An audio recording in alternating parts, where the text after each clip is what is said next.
It's time for the SVU After Show here on AfterBuzz TV. We are talking season 19, episode 13 and 14, The Undiscovered Country and Chasing Demons. We have a lot to be angry about, so stick around. You're tuned in to AfterBuzz TV, the ESPN of TV talk.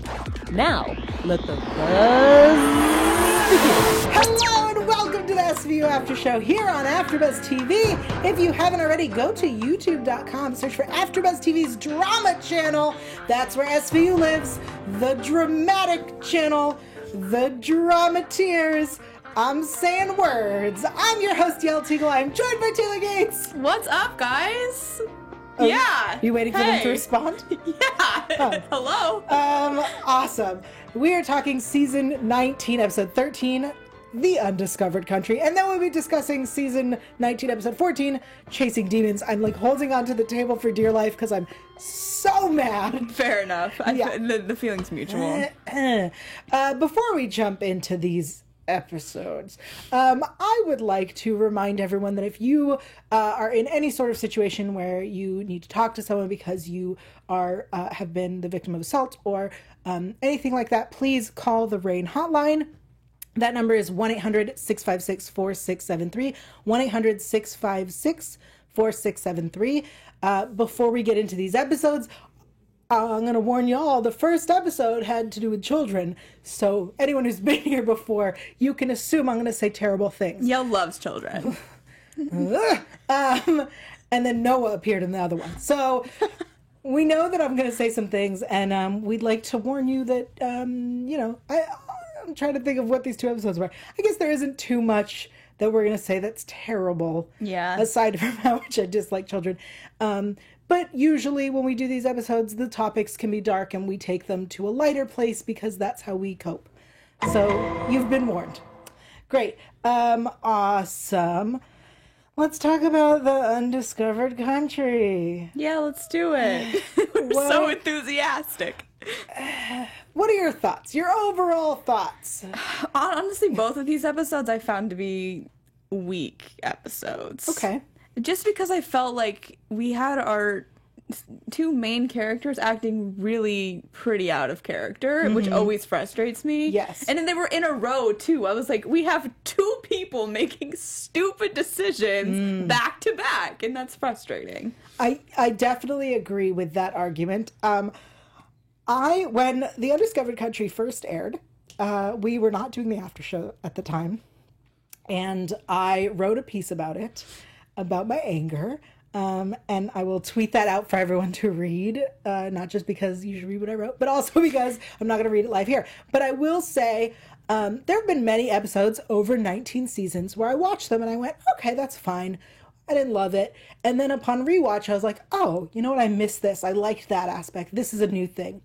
This episode, The Undiscovered Country, is the first and only episode of Law and Order Special Victims Unit that I will say was a bad episode. Period. This was crap. Yeah. So let's break it down real quick. Yeah. Okay. Let's do it. Let's just dive right in. So there's Maggie and Aaron. They're the parents of a sick baby named Drew. The kid's missing with Aaron. He rented a car. He purchased a ventilator because the kid's dying. But we're going to stop it right there for 1 second. Great.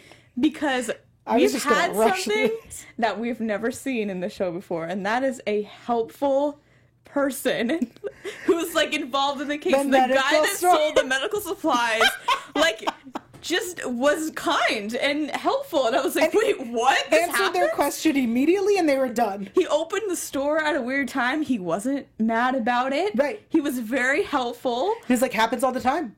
Yes, here's the information. Goodbye. I was like, oh my God. Like, this happens on this show? I was so pleasantly surprised. Props to this guy. Most helpful guy in all of SVU history. Agreed. So we find out there's an address in Sheepheads Bay. We head there. There's a hostage situation.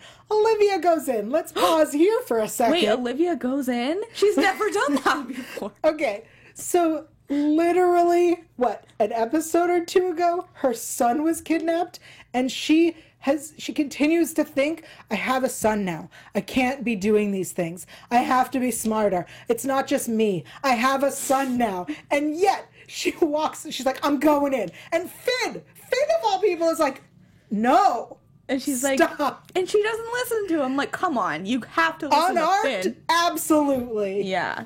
Come on, man. This happens, like, so much. Yeah. Yes. Why? Put the gun on me. Put the gun on me. All right, so she goes in, and then we hear about how Drew, this baby who can't breathe, Drew's gonna love baseball. He's gonna love going to baseball with me. What? What He's is not it? gonna go to Sir. baseball with you.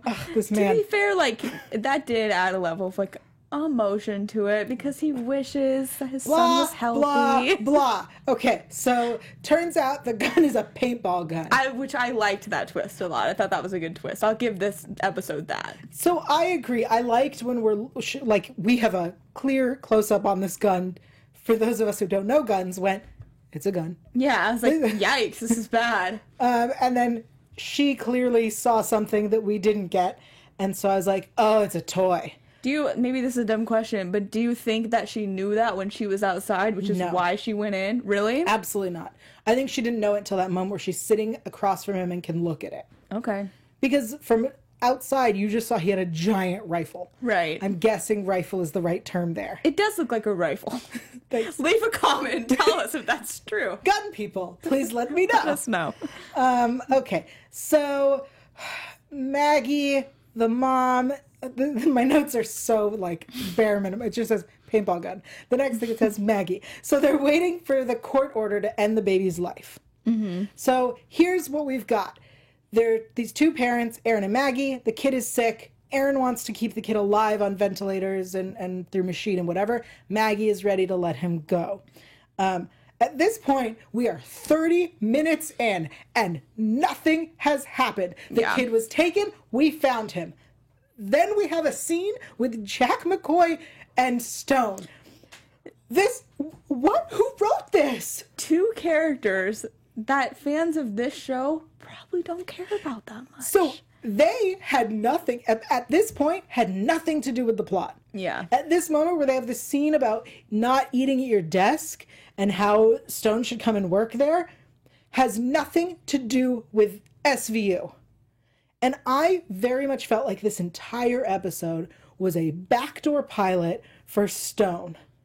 That is kind of what it felt like, but it couldn't have been, right? Because they're adding him to this show. Yeah, so it wasn't a backdoor pilot, which is, for those who don't know, that's a way that, like, you can start a spin-off, is what a backdoor pilot is. To me, it felt like... Because I'm pretty sure I remember that this episode was written by the season 19 showrunner, I think. And so I'm like, this feels like fan fiction to me. Like, oh, I'm going to take my favorite person from the mothership. Chicago Justice? Oh. And then Chicago Justice. And we're going to do a crossover fanfic and set it in SVU. And I'm like, what? So I'll point this out. For those who didn't know at the time that this episode aired, Chicago Justice, which was the newest addition to the One Chicago world, got canceled, and it was decided that their lawyer, played by Philip Winchester, would be brought over to SVU. And his character was introduced on Chicago Justice as the son of Ben Stone, who's from the mothership, from the original Law and Order. So that's how they tried to tie this all in, is that Jack knows his dad. That's why there was the funeral at the beginning. That's why he's in town. It was so unnecessary. We've never had that much of an introduction to our DAs. They usually show up and everyone goes, "Who are you?" And they go, "I'm the new ADA." And then everyone hates them for 2 weeks, and then they're fine. Like, they always show up and we go, "Who are you?" And that's it. Yeah. That's how we meet all of them. That's how it goes. So this very much felt so out of place. We then get this story about Barba's father, who died 7 years prior from... diabetic coma, yeah. And he didn't ease his father's suffering because of religion. Yeah, or just guilt. He wants hope. Yeah. So Barbara goes to the mom to see how the baby's doing now that he's back in the hospital. The judge is waiting for a guardian to represent Drew for his best interests. And the mom reveals that she had the option to abort the child. Her husband said she should, and she chose not to. And now Barbara essentially offers to kill the child. Which, backing up a little bit, I think that the switch of having, the parents, switch sides almost, I thought that was kind of interesting. That reveal, added some layers to it, at least. Yes. Honestly, the actual case, wasn't bad, but Barbara's involvement in it was just unnecessary. I disagree that the case wasn't bad, not just because I don't like kids, but because it was boring and unnecessary to SVU. And I'm wondering, it could have been the first 15 minutes and then it led us to something else. I'm wondering if this was based on, I know there's a case going on in England, or that went on in England, and I think it was the parents versus the hospital about keeping their kid alive or not. So I'm kind of wondering if they pulled it from there. Maybe. I think it was Baby Charlie or something, if you want to look it up.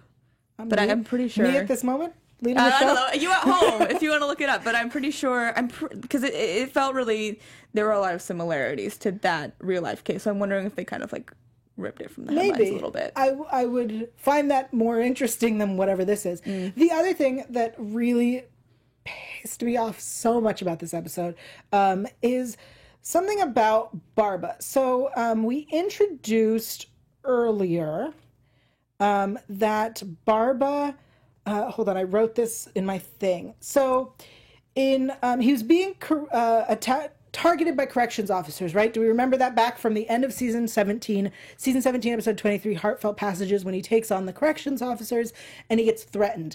And then that led to nothing. And then we get another story about him being blackmailed for supporting this little girl and her family because it seemed really seedy, but it wasn't. He was just helping out this child, and it's super innocent and boring. So these are these two backstories that we've gotten about his past. And there was the whole thing about his mother and his grandmother, and his grandmother lived up the 4th floor walk up, and he wanted to move her into a home, and then she died. All of these backstories that we know about him, and yet we choose to come up with something brand spanking new to get rid of him. There's this kid that he has no relation to and doesn't understand. He has these parents that he's never met until now, but this is the case. He can't handle it anymore. He's going to help them kill this child or expedite the child's passing. Yeah. Okay, so Benson goes to McCoy after the kid's dead and says that this is the best ADA I've ever worked with. And I was thinking about that and all the cases and the people that we've had before. And I don't know if it's that we're so attached to him, but I think Alex was the best that they had. And I guess I feel like maybe Olivia's relationship with Alex and her relationship with Barbara are pretty evenly strong too. So it makes sense that she would say that, I think. Okay. Because I agree, Alex was... Well, okay, yeah, I guess that comes later in the season, but I was going to say, well, Alex is doing some sketchy stuff right now, but we don't know that yet. Nope. All right, so then she meets Stone. He's handling the people versus Barbara, and she says to him, I hope you suck. The thing is... You got your wish. Well, so McCoy is I agree, I understand what he did, and I get it. But we're not in the compassion business. Right, and then Stone also was I understand what you did, I get it. And yet, they don't throw the case. Because he must. No, cut a deal. At what point do we not cut a deal? Because he must, Yale. Garbage. Okay, so Barbara goes to get himself a lawyer, and who does he find? Dworkin. Not Ganzel.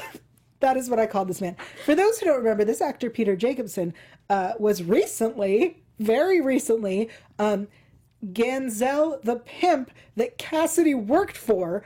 If you watch the next episode, Carissa was the prostitute that was dating Ganzel and was in love with Cassidy. That's the man. That's him. So you walk into... Working now. So turns out, for those like me who did not catch this reference, Randy Dworkin was first appeared in the original Law & Order in season 13. Oh. This is a character he played on the original Law & Order. Oh, I didn't know that. In 3 episodes or 4 episodes. My problem is he also on this show played Ganzel. Like 2 seconds ago. Yeah. Like, you can bring people back if it's like 10 seasons ago. Right. Like, I mean, Amanda Rollins was once. Right. She was a victim. And Casey Novak was a perp. Yeah. You can do that. It's just you can't bring a character from the original Law and Order to play that character, even though he was a different character a few seasons ago. Yeah, it gets dicey. Also, just another minor note, the name Dworkin was used in season 14, episode 4, Acceptable Loss, played by Richard Kind, where he comes out to the limo driver and the limo driver's sign said Dorkin. And he's like, it's Dworkin. He goes, sorry. And then he goes and he gets the prostitute in the limo and then they get into a car accident. You know what episode I'm talking about.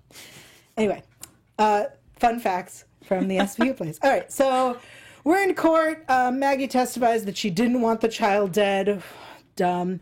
Barbara testifies that it's justifiable homicide. The kid couldn't hear or see or know. He uses Roe v. Wade as a case for his argument. I really liked that. It was interesting. That if it can't survive on his own. But then he lists like a million things he's not going to be able to see. Clouds, rainbows, the sun, flowers. I'm like, we get it. We get it. No, it's for the, theatrics. People compassion and the moon. And then he asks, do you feel guilty? And Barbara says, yes. And he says, do you feel guilty? And then Stone doesn't respond. Anyway, he's found not guilty. He's and found then he not guilty. Resigns. That's this episode. That's the end of Barbara. But Barbara does say that Olivia helped him see other colors besides just gray, which was sweet. It was sweet. Great. That's our introduction to Peter Stone. So we changed out Barbara in this way for Stone. Garbage. This Upsetting. was I'm telling you, in 19 seasons, the one episode that I would say was a bad episode. It's like, why have him go out this way? I had read that they made sure that he didn't die so that he could come back. Allegedly, the actor felt that the character had run its course. Which is fine, but it's like, this is not the Reese way... never happened. The character had not run its course. But I mean, if it's his choice to leave, that's fine. But I mean, we had Alex Cabot going out to help, poor women in the Congo or something. Yeah. Like, we had people go out in ways that weren't like, I killed a baby. Right. A baby that I don't know, that I don't have a connection to a family that I have no connection to. It just didn't add up to me. Some lady showed up and her kid is sick, so I killed it. Because my dad was in a diabetic coma. Okay, sure. Also, like, I'm just saying, could have killed the kid at the beginning and called it a day. I didn't love the way. I didn't like that this was his last hurrah. It just didn't feel right. It was the worst episode SV's ever done in 19 seasons. That's a bold claim. It is a bold claim. It is hands down the worst. All right. Before we head into Chasing Demons, we want to thank you all for joining us. Thank you so much. We have people in our live chat today. Thank you to Kelly, Sarah, Zach. I see that you're there. Thank you for being here. Thanks, guys. And something else. Yes, guys, AfterBuzzers. Our network produces after shows for nearly all of your favorite TV shows. From dramas, reality TV, sci-fi, and more, there is no network that worked harder to serve television fans. But we need your help. We are asking that you please subscribe to one or more of our YouTube channels. By subscribing to our channel, YouTube will suggest content that is tailor-made for you, and you'll help AfterBuzz continue to grow. And if you're worried about pesky notifications, don't be, because they're completely optional. So hit that subscribe button now for this channel and check out our other AfterBuzz YouTube channels as well. Let us know you did so in the comments and we'll thank you on air. For now, thanks for being the best fans and for helping us be the ESPN of TV Talk. Yep, thank you so much. Thanks, guys. Love joining you here. I usually don't keep an eye on the chat, but I want to say something. That Kelly said that if we're going to talk about someone who needs a better ending, Tucker also got shafted this season. And I agree. I think this season did not deal well with the exits. And I will say that I blame someone specific who may be, running the show or something. That was really subtle. Real subtle. All right, let's talk about Chasing Demons. Yes. Okay. First time I watched this episode, I didn't like it. This time I liked it a lot more. So we start with Stone versus Dr. West, who is molesting little boys. I'm so surprised. And Cassidy, who is an investigator for the DA's office. So the defense lawyer riles up Cassidy, who blows the case. Great going, Cassidy. I'm sorry. I blame 100% the DA's office. Why would you hire Cassidy as your investigator who needs to testify? Did you not see his entire case where he was being accused of rape? He did not help himself. No. This man should never testify. That's absolutely accurate. I was just like, no, you can't be mad at him. You put him on the stand. Yeah. Come on, dude. Come on. You gotta get the temper in check. He's Cassidy. I know, but this is like so important. This is bigger than you. You just have to do it for the kids. He doesn't care about kids. He and I have that in common. I read a really great review of this episode, and someone said when Cassidy's there's gonna be mayhem. Great. He's the mayhem. Yes, he's I get mayhem it. Thank you. From the insurance commercials. We got it. He's mayhem. We get it. Shaky, shaky. Okay. It's my favorite one is when he's on the tree branch. Okay. I really like the phone one recently where it's the phone in the car. Okay. They're good commercials. They're so quality. Good. He's perfect for it. And it's Cassidy. I feel like it's Cassidy. It is. It's like an alternate universe Cassidy. Yeah. Okay. So there's a mistrial and Dr. West is bailed. SVU goes to check on the victims, but Cassidy goes and gets drunk because he messed up. Big time. So he's going to go, deal with it the only way he knows how. Yes. Benson goes to pick him up and tells him that West might walk. So he gets even more drunk and angry. He treats her so badly in that scene, though. He treats her badly all the time. I know, but I was like, don't take this out on Olivia. Maybe they were trying to set up his alcohol problem and then dropping that storyline the way they did with hers. Oh, yeah, that's true. Like the 2 bottles of wine that she drinks a night, but she's fine now. I'm not saying that maybe the person who runs the show should deal with that. But just storylines can't just fall apart. And you can't reuse the same stories. We've been watching for 20 seasons. We know every detail. We really do. We do. You and I, at least. Yes. Okay, so Cassidy arrives at Benson's place, banging on the door. The fact that, like, 1, he didn't think to use a phone, and 2, like, she opened the door and didn't say, like, I have a kid. That's what I'm saying. I'm like, how did no one not wake up from this? Right. That kid would have woken up and been like, who's here? Yeah. Yeah, especially Noah. Like, if you've seen him do anything, like, you know he would ask. He's so excited. So he shows up covered in blood, and I need your help. West is then found with 10 stab wounds. Carisi and Rollins get kicked off the case by homicide. I'd like to say the homicide detective is gorgeous. I'm obsessed with her. I want her on Hate Crimes badly. Oh, that'd be so good. I was going to tweet that out the other day, but I was like, I'll save it for the show. I want her on Hate Crimes. With Barba? She's from Pitch, right? She was the star of Pitch yes. before it got canceled. Please hire Detective Holiday. I would love to see more of her. She was wonderful. Oh, she was great. And everyone was so mad at her. Like, she's literally doing her job. Like, she's supposed to be doing all of this. I love her. I couldn't be mad at her. I couldn't either. She's beautiful. She's wonderful. Okay. So she arrives, kicks him off the case. Rollins then gets delegated to babysitting Noah for a bit. He draws the boots that he saw in the morning. Real detective work there, Rollins. Wait, my favorite part, though, of the whole breakfast scene was when she was like, Franny sleeps on the bed even though she's not supposed to. And Noah, like, without cracking a smile, goes, that's funny. It's like, it doesn't seem funny to you. Like, was that sarcastic or just like a weird delivery? But I thought it was really funny. Well, her story of, like, Franny licking her face, like, that's what dogs do. He was like, that's funny. I was like, whoa, Noah, like, you're getting sassy right now. Oh, that's so funny. I love it. Good. So good. I was like, what did I write here? So Cassidy's wearing his sweats. This is my favorite line, is when he's like, I can't believe you kept these sweats. And she's like, I wear them when I clean my toilet. Amazing. So good. Yeah, you deserve that, Brian. You do, Brian. So we were all rooting for him. How dare he? You gonna pull a Tyra there? Yes! I really was rooting for him, and now I'm just like, no. I stand by my belief that they're supposed to end up together. Yeah? We'll get there at the end of the episode. Okay. So she says to him, just because I agree to hear you out doesn't mean I won't turn you in. He explains that he went to West's house because he was going to fight him, but somebody knocked him out, and he wakes up next to the body covered in blood, and he found something in his boots. That's very probable.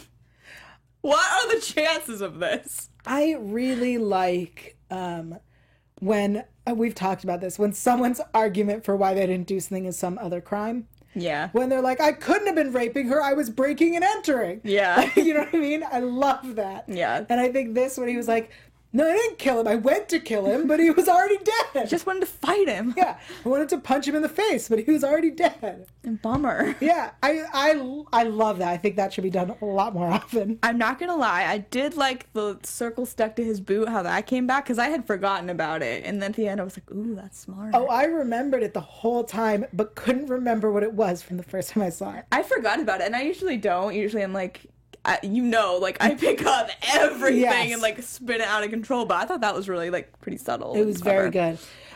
So Rollins starts questioning Liv, and Liv points out, she says, what would you do, Amanda?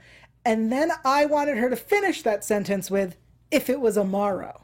Because she would do the same thing. Remember when she went and threatened that guy who wanted to string up little boys, threatened his wife, the photographer? You know what I'm talking about. I miss Amaro now. I don't. You said that. No? Especially because Amaro and Cassidy was just this too testosterone-filled macho garbage. I liked Amaro though. Sometimes I forget that he like was a thing, to be honest with you, just because like it's like the Stabler years and then the post-Stabler years. Yeah, and like his was short. Yeah, and since Amanda's still here, I'm like, oh yeah, Amaro was here. Mm-hmm. I agree. I forgot about Dodds at some point. Yeah. Whoops. Baby Dodds. Baby Dodds. All right. So, good question. What would Amanda do if it was Amaro? She'd totally be helping him out and covering it up. So then they got to rule out the victims' families, which I don't know why it's taken them this long. But they go, okay, so we've got the mom and the guy down the hall and their two sons. I didn't write any of their names. I'm sorry, everybody. The mom's name is Kayla. Sure. And one of the kids' name is Reggie. Oh, the other one's Sam, I think. Yep, Sammy and Reggie. Great. And then the guy down the hall. Yes. So there was cash that was slipped on her door with a note that says, if you don't get back, more if you don't go back to court. And then they go see the other family, and Homicide shows up and yells at Rollins. Fair enough, because they told you like 80 times, stay off this case. Well, so that's the thing is Benson's like, I'll tell them that we're doing this. And then she didn't. Yeah. So if I were Rollins, I'd be like, yeah, it's been cleared. Yeah. Like, yes, I was told to come here. I'm not a rogue agent. So Stone comes to the squad and yells at Liv. Rollins goes over to Cassidy, who's at Liv's place, yells at him. Because she's right. Because he's making her deal with it. He's like, she'll figure it out. Yeah, I liked that. I liked Rollins confronting Cassidy. I'm like, she's right, though. Like, yes, she's right, and so is Homicide. Yes. What's her name? Holiday? Holiday. Homicide. I forget her first name, but Holiday. Homicide. Soon to be hate crimes. I hope so. I'm putting it into the universe. We should start that Twitter campaign. Yeah, we should. All right, so Rollins says to Cassidy, if you ever gave a damn about her, man up and turn yourself in. Correct. Yeah. And then Homicide, doing her job, finds the tape of Cassidy at the crime scene. Great. Tossing a weapon. So Stone comes to yell at Benson about Cassidy, and then he turns himself in. Good. About time. Yeah, seriously. Homicide is interrogating him. I really like the interrogation that they have before he asks for his rep. Mm-hmm. I really liked that interaction. I did too. I didn't like how Olivia's like, oh, I got it. I'll interrogate him. I'm like, first of all, Girl, you're not even on this case. Yeah. Second of all, you're his ex. Like, you can't interrogate him. I also really like that they came to yell at you to step down, and you're like, I got this. No, you don't. That's not okay. So Finn has this, like, yelling match with Stone for a second about trusting Olivia. But really, though, he's like, no, man, we break the rules here all the time. You have to get with it. Like, you'll see. You'll want to break the rules too. You'll see. No, that's not what you... Stupid conversation. Okay, so we find out that there's DNA from fish. I love them, like, medical examiner or whatever. It's like, okay, good news. There's other DNA. And they're like, oh, is it from Cassie? He's like, no, it's from a fish. Like, helpful. Thank you. So great. And then the mom's man from down the hall, that's what my note says, turns out his bait knife is missing. I don't know what that is. His fishing tools are gone. Anyway, he's arrested, and then it turns out that Reggie, was it? Yes. Has a fidget spinner! And that's when I went, oh yeah, I forgot those were a thing. Yes. Because those are out already. They're out already. That's so fast. Yeah. I'm so surprised.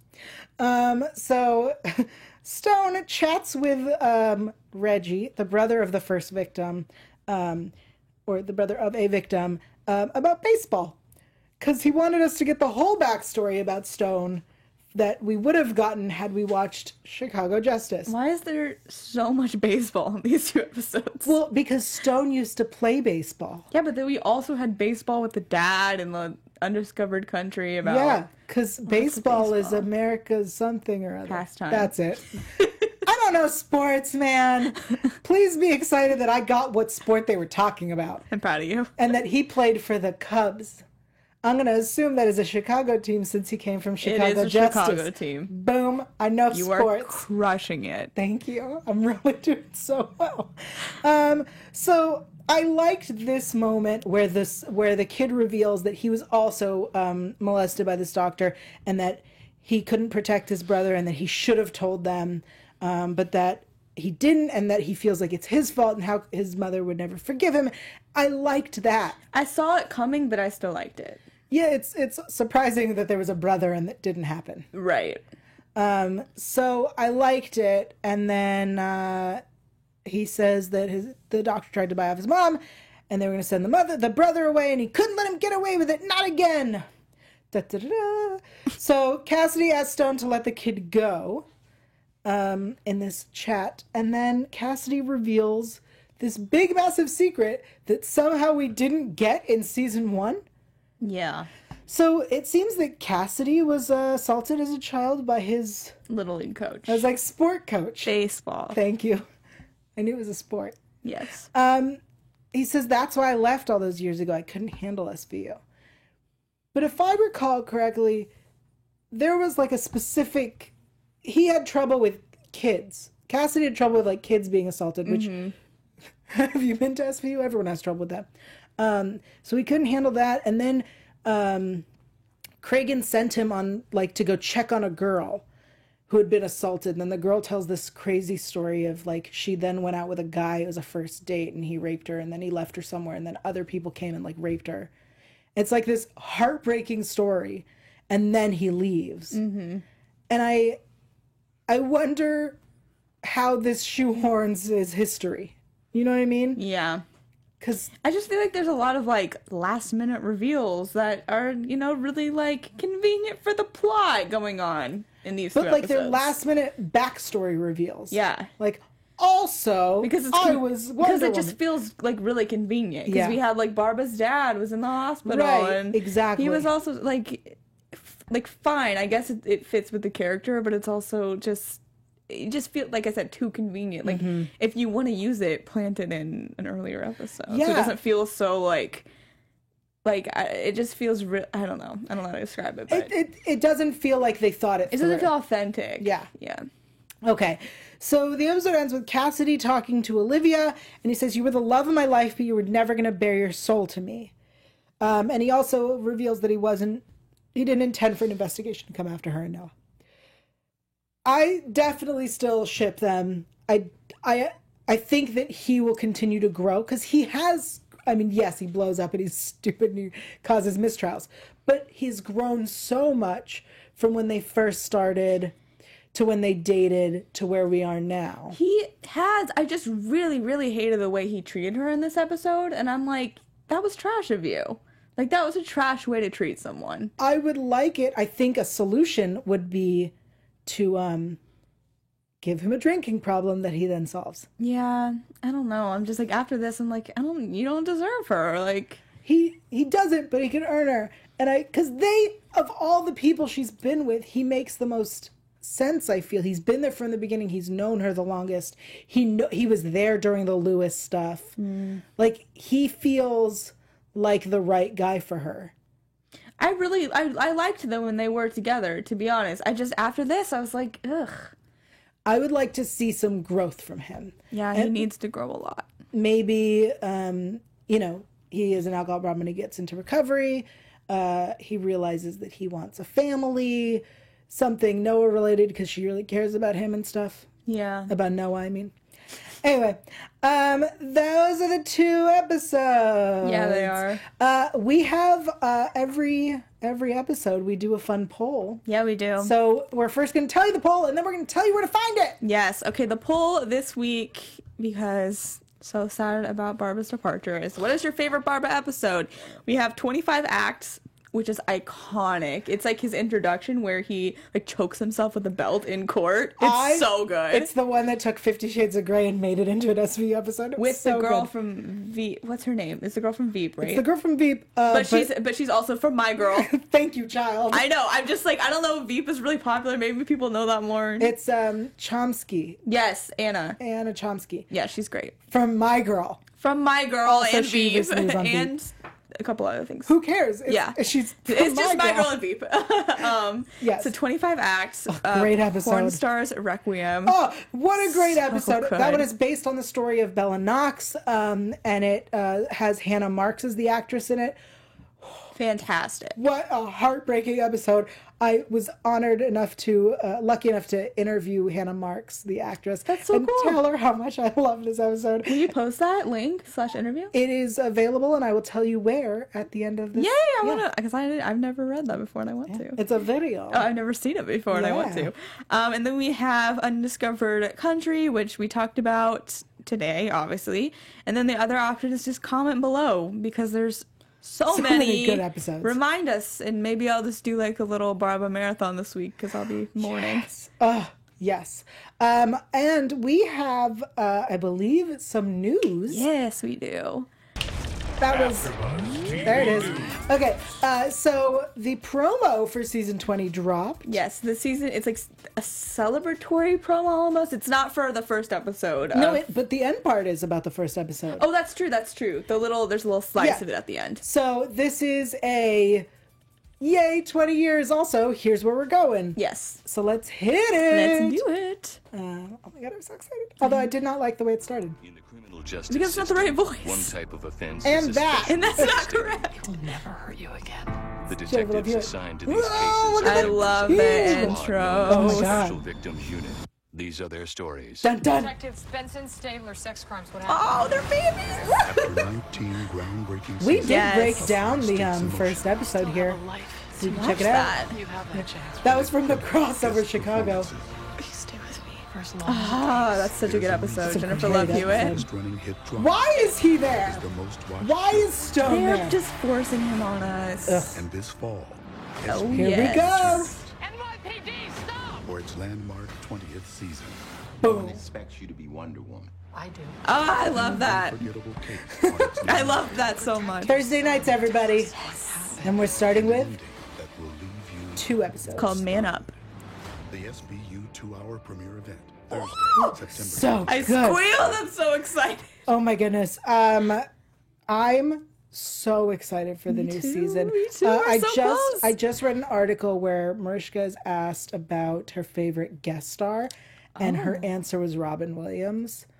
That was a great Authority. Yes. Oh, what a Every good time, episode. because I took psychology classes and, did a bunch of nerdy stuff in high school and college. And Milgram. every time we learn about Milgram, I'm like, so Authority with Robin Williams. Every time Push the button. every time they talk about it, I was like, how did no one pick up on this? It's so good, though. Yeah.